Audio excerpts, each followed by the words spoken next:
Yoshlar uchun nasihatlar. Yoshlik hayotning eng qimmatli davridir. Bu vaqtni bekorga sarflagan inson keyinchalik uni qaytarib ola olmaydi. Ilm olishni hech qachon kechiktirmang. Bugun o'rgangan bir bilimingiz ertaga hayotingizni o'zgartirishi mumkin. Telefon va ijtimoiy tarmoqlardan foydalaning, ammo ularning quliga aylanmang.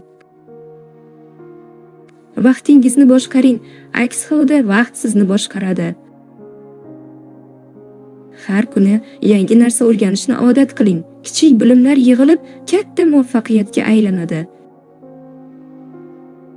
To'g'ri do'st tanlash hayotdagi eng muhim qarorlardan biridir. Do'stlaringiz kelajagingizga ta'sir qiladi. Sizni orzu va maqsadlaringizdan uzoqlashtiradigan insonlardan ehtiyot bo'ling. Vaqtni bekor o'tkazish hayotni bekor o'tkazish bilan barobar. Har bir kuningizdan foyda olishga harakat qiling. Katta maqsadlar qo'ying. Maqsadsiz inson dengizdagi yo'nalishsiz kemaga o'xshaydi. Ota-onangizni qadrlang. Ularning duosi va qo'llab-quvvatlashi ko'p eshiklarni ochadi. Sport bilan shug'ullaning. Kuchli tanada kuchli iroda shakllanadi.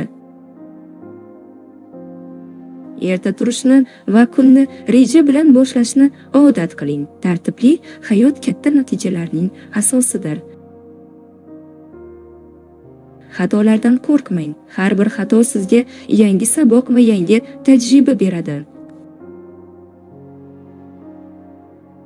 Boshqalarning muvaffaqiyatiga havas emas, ilhom bilan qarang. Har kimning o'z vaqti va o'z yo'li bor. Kitob o'qishni odat qiling. Kitoblar aqlni boyitadi va fikrlash doirasini kengaytiradi.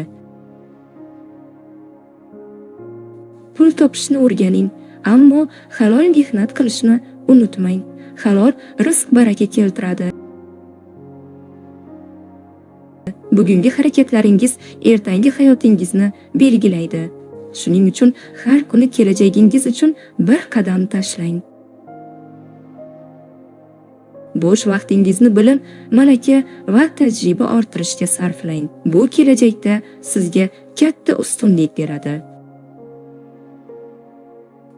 Hech qachon o'zingizga bo'lgan ishonchni yo'qotmang. Katta yutuqlar avvalo ishonchdan boshlanadi. Kelajakni qurish uchun bugundan boshlang. Ertaga degan so'z ko'plab orzularni yo'q qilgan.